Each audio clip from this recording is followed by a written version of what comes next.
At eto na nga mga kababayan, no? Opisyal na ngang sinagot ni Banatbay yung ginawang kaso ni Trillanes sa kanila at sa mga iba pang banateros kabayan. Naku po, tila'y gigil na gigil itong si Boss Banatbay mga kababayan ha. Oo. Pero bago pa yan mga kababayan, tingnan muna natin itong trending ngayon sa social media na itong si ate ay galit na galit sa Administrasyong Marcos kabayan. Naku po, eto. Dito. Sara. Wala. Lahat ng tao dito galit sa administrasyon. Galit. Wala nang naniniwala sa kanila. Sila na lang nag-uutuan. Basta lahat kami Sara dito. Ay, nahulog na tayo. Di ba? Direct to the point mga babayan. Ordinaryong Pilipino. Sila lahat ay Sara mga kababayan. O, di ba? Sana'y, mga kababayan, no? Malidig at makita to ni Mr. Antonio. Di po ba? O, eto, pakinggan na natin mga kababayan. Itong buwelta ni Banatbay kay Trillanes. Sa inyo mga kababayan.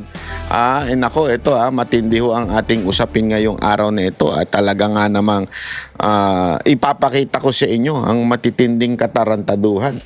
At meron pa silang ginagawang pagapang. Nako, dapat makinig kayo. Pagapang talaga. Putang ina, sabi ko, shit. Hindot animal. Sinabi ko na budol talaga Nabudol talaga ang mga Pilipino. O ito, panoorin muna natin Unahin na natin itong pautot ni Trillanes. Ito na nga po yun. Ayan.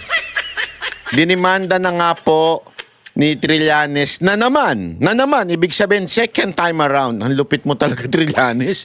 Pangalawang beses na naman. Nag-ahin ng reklamong cyber libel si dating Senador Antonio Trillanes laban sa 18 umanong ex-marine. Unang-una, hindi nga sila 18 nun. Gago! Agoy! Trillanes, talagang, ewan ko sa'yo, sino ba abogado mo? Si Claire Castro? Gago! Kasama rin sa sinampahan ng reklamo ang social media personality. Ay, sino yun? Si Banatbay at TV host na si Oliver. Ba't sila lang ang TV host? Ako hindi. Social media personality lang ako. Gago! TV host na sina Oliver Cristobal. Uy, yung kapatid ko, good, congratulations. May kaso ka na rin. Master Judea, uy, congratulations. At RJ Piodina. Naku po, paring RJ, meron ka na rin. Madaya dito si Jack Hindi siya umatin dito Ayaw madagdagan na sila umano nagpapakalat na malisyosong akusasyon ng grupo. Kami nga lang yung nagtanong Hindi, isipin mo if there is a malice, this is how stupid this kind of accusation. Kung may malice, dapat hindi tinatanong. Kasi naalala ko yung mga tanong ko dun Tinanong ko pa nga, ito nga, seryoso, totoo ba yung sinabi ni Pangulong Duterte na pumitik sila ng mga tinidor, kutsara? Tinanong ko pa nga, ano sagot nila? Hindi po yung totoo. Doon pa lang makikita mo ng walang malis. Inilabas, pwede naming ikat yun, pero inilabas po yun. Tinanong din natin kung ano ba yung masasabi nila doon sa issue patungkol doon sa delivery daw nila kay Trillanes. Tinanong ba namin, sino ba dito yung nag-deliver? Ano ba ang kaalaman ninyo? Tanong yun. Kung may malis din, sana sinabi namin, nakita ko nga kayo, nag-deliver kayo Kasama nga ako dun nag-deliver Oo, tama yan, nag-deliver kayo. Hindi nagtatanong, kaya nga namin sila tinatanong para malaman natin kung ano ba yung akusasyon na binibitawan nitong mga ex-marines na to. At sundalo. Di ba?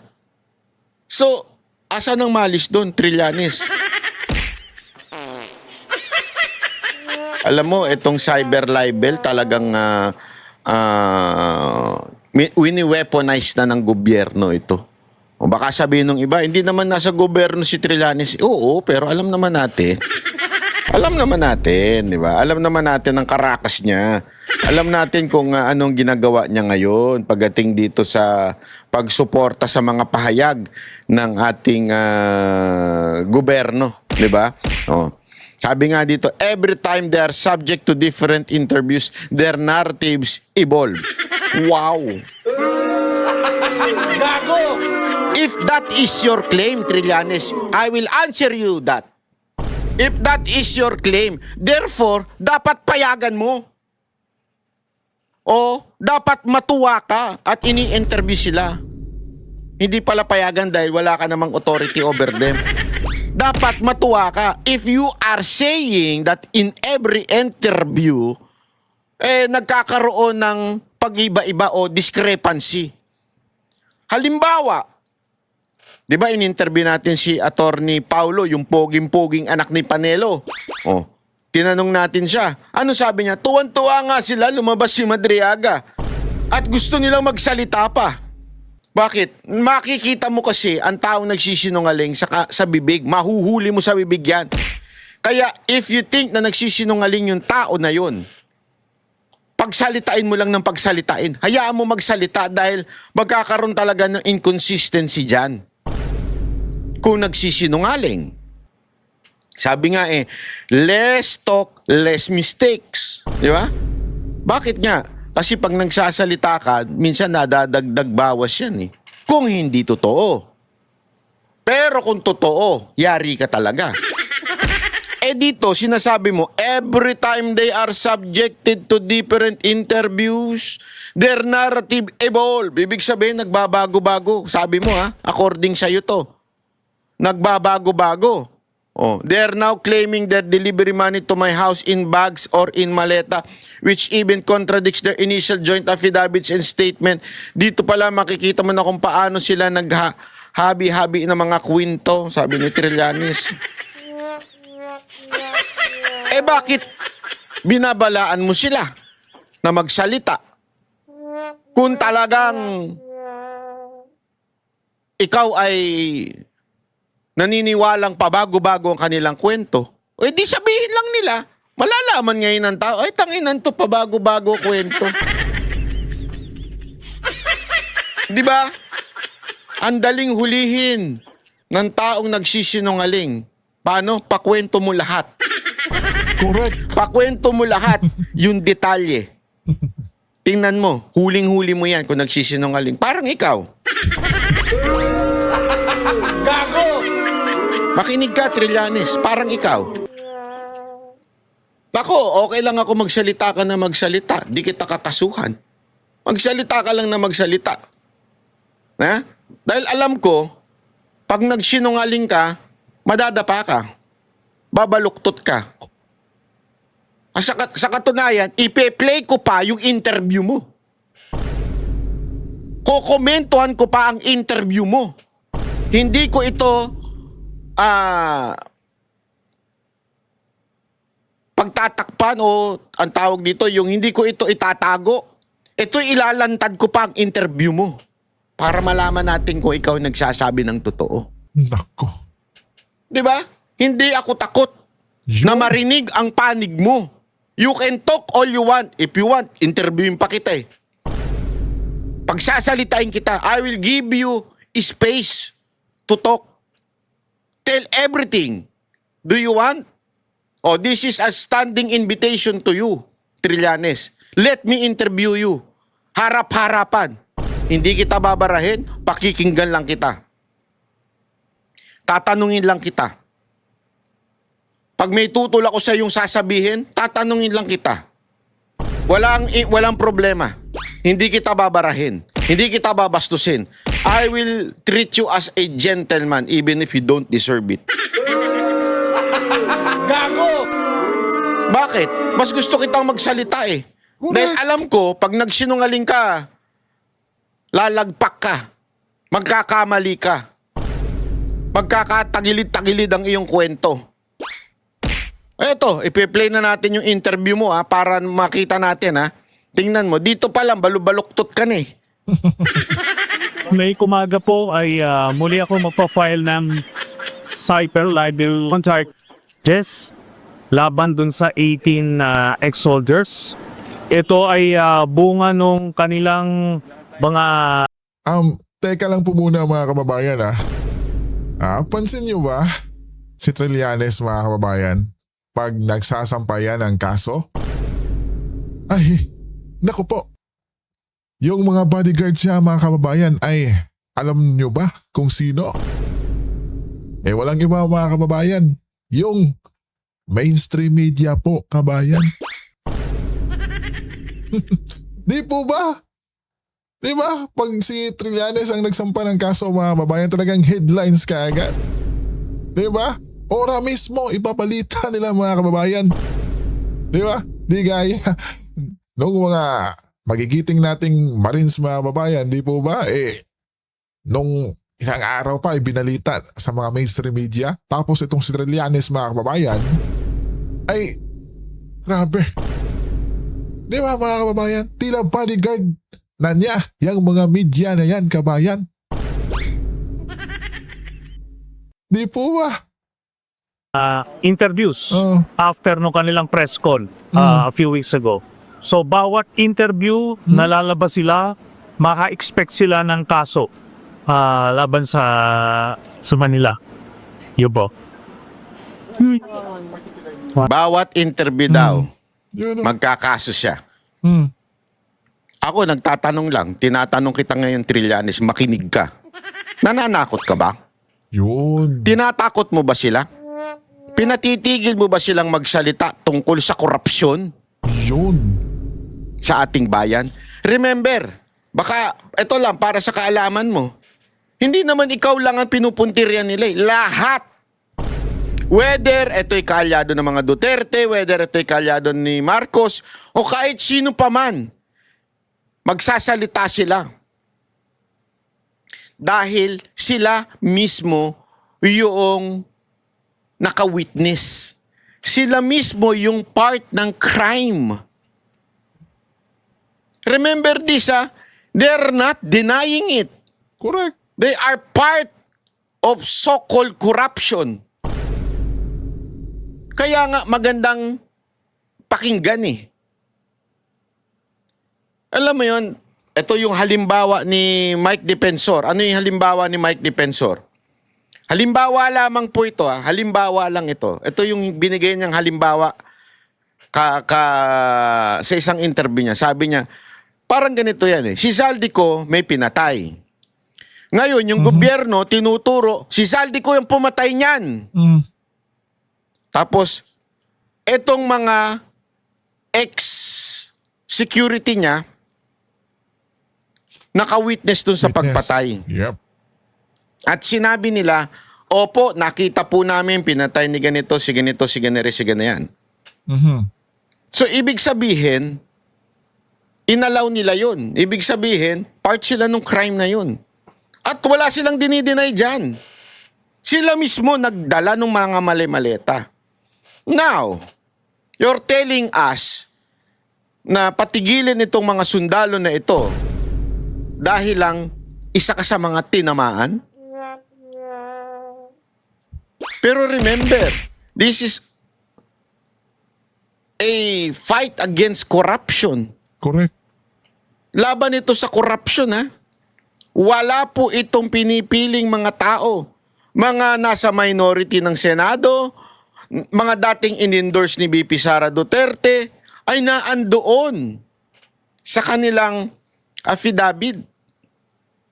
Di umano, dahil nakwento pa lang sa akin, di ko po na naman nababasa yung affidavit nila. So, bakit mo pinipigilan?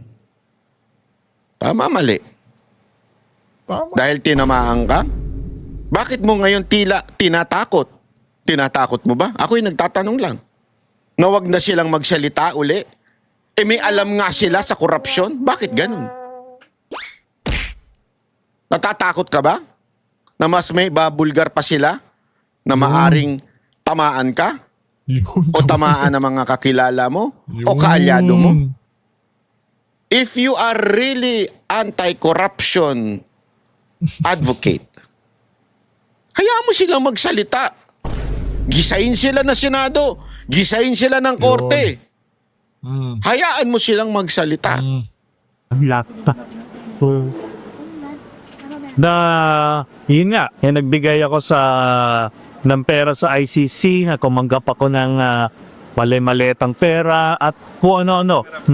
Lahat ng minensyon nila about me doon sa kanilang affidavit, doon sa kanilang press con, doon sa kanilang mga subsequent interviews, bawat isang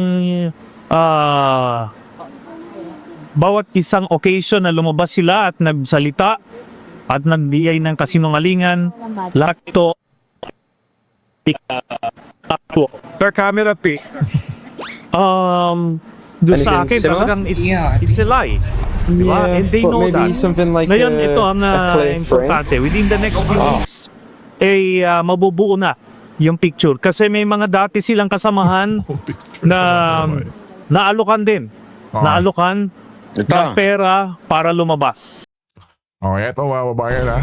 Pakinggan natin kung ano ang masasabi dito ni Buspan at Bay Kabayan.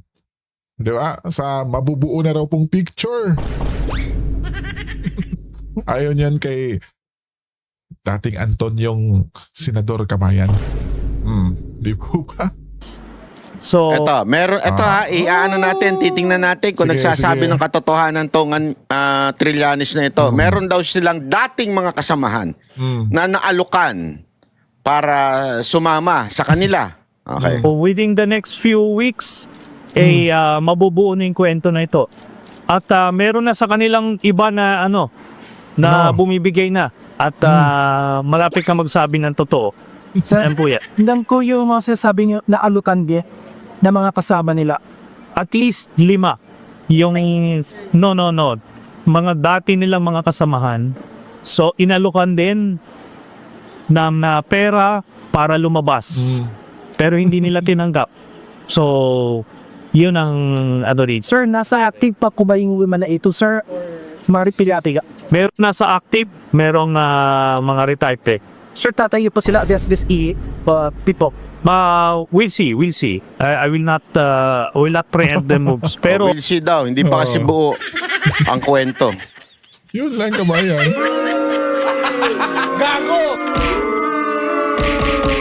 Maintain natin. dito sa mismo sa 18 na to, may mga umamin na talagang wala silang alam.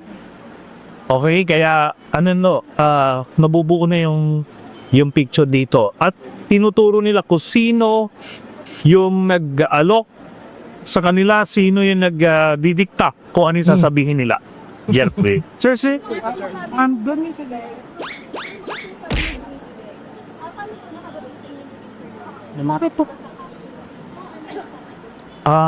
Hindi ko na lang muna sasabihin kung ano yung source ko, basta mababalitaan nyo na rin lang niya within the next few weeks. kasi 우리 natapos sila sa tasike dahil Uy. Sorry mali kasi yung dinaan po natin ito sa Adobe podcast at kaya mali yung pagka-interpret doon sa mga tanong. Ang importante naman yung sinasabi ni Kaya pala, Trillanes. Basta may mga umamin na hindi nila alam kung ano talaga yung mga isinulat do sa original affidavit. Ito iba pa yung 5 na sinasabi niya na parang lalabas daw, pinilit daw. Hindi naman pinilit, parang inaalok ng pera. Pangalawa, meron din daw doon sa mismong 18 Marine and soldiers and 16 Marine and 2 Army ay meron din daw doon na parang babaligtad. Okay? May meron daw doon babaligtad at sasabihin na hindi nila alam yung pinirmahan nila. Na pagka gumawa sila ng ganyan, merong consequences yan. Wala naman nagsasabing nagrereklamo dun sa mga Marines. Nung sa dinidemanda mo. Awayin mo yung mga media nagtatanong sa'yo. Wala namang Wala namang nagagalit Kalukuhan talaga no? Huwag ka na nga, tumabi ka na nga dyan.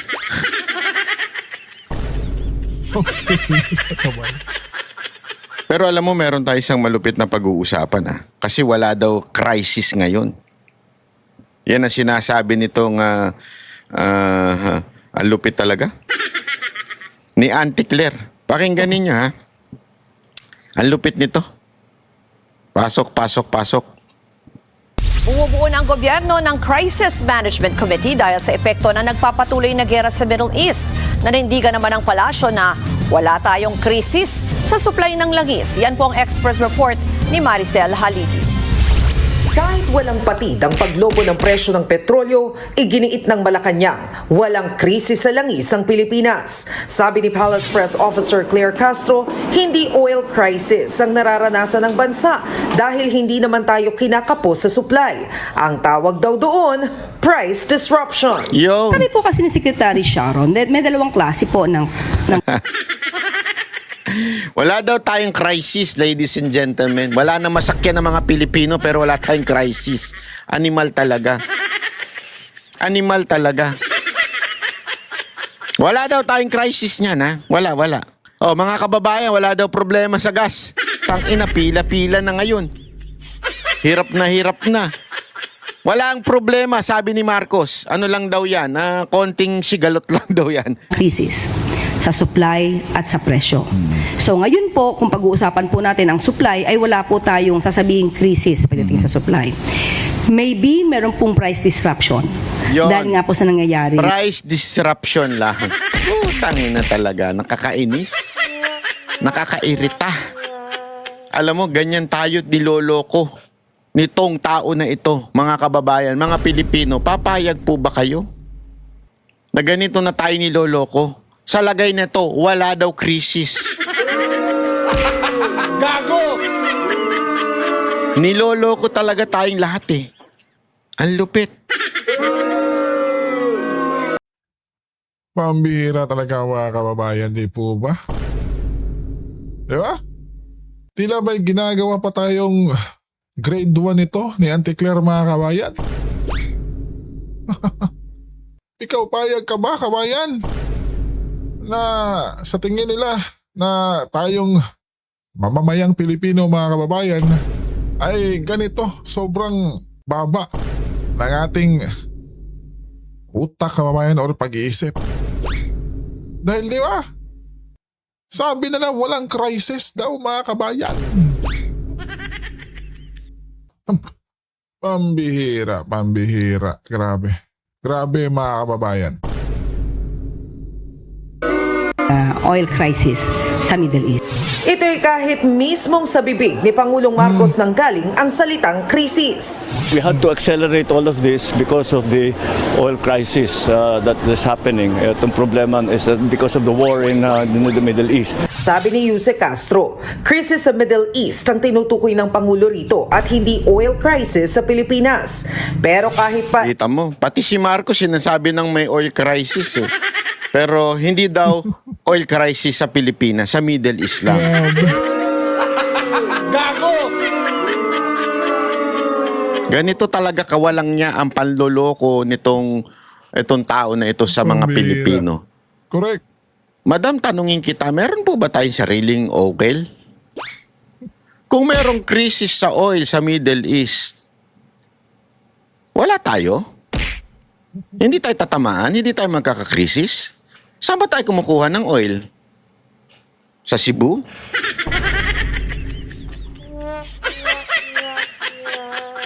O baka naman may sarili kayong butas dyan sa Malacanang. Walang oil crisis eh. Doon lang daw sa Middle East. Gago! Alam mo, kaya ikaw ang most hated. Sa totoo lang, ikaw ang talagang pinaka galit na galit ang mga Pilipino sa'yo. Oh, yun ang totoo. Hindi ko alam kung meron nagsasabi sa yung tuwan-tuwa sa'yo, ha? Siguro yung mga, alam mo na, yung mga bayaran dyan. Hindi ko Yung mga kakampuings nila mga kababayan, panigurado. Diba? At syempre, yung si Lovely Granada mga kababayan. Di po ba? Di ba nagkikita-kita na sila? Ano ba kabayan? May picture pa si Auntie Claire at kasama pa yung Jam Magno mga kababayan. baka sila na lang yung naglulukuhan mga kababayan. Di ba? Pare-pareho silang mag-isip, di po ba mga kababayan? Ha? Di ba? Alam ko sa'yo ba nanggaling yung bahay na yun? I mean, for sure, hindi sa'yo nanggaling yun. Pero galing ba sa Malacanang yun? Yung mga pumupuri sa yung vlogger? Tanginang yan. Pag eto pinuri mo, ang bobo mo na. Hindi lang sagad sa bobo, kahihiyang ka ng pamilya mo. Pati anak mo.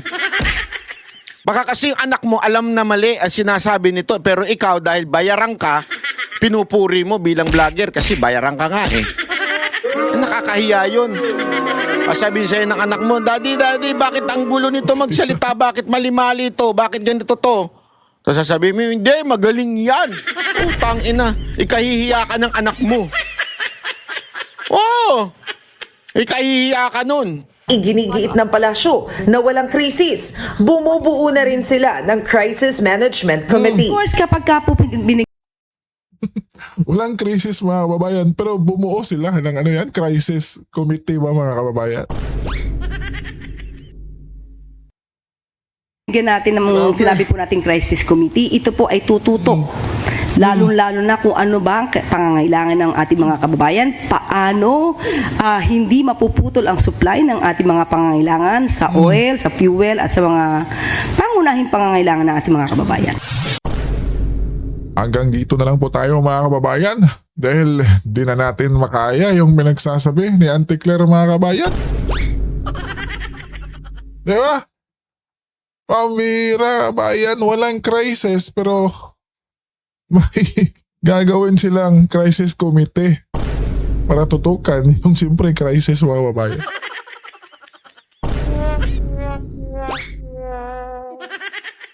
Di ba?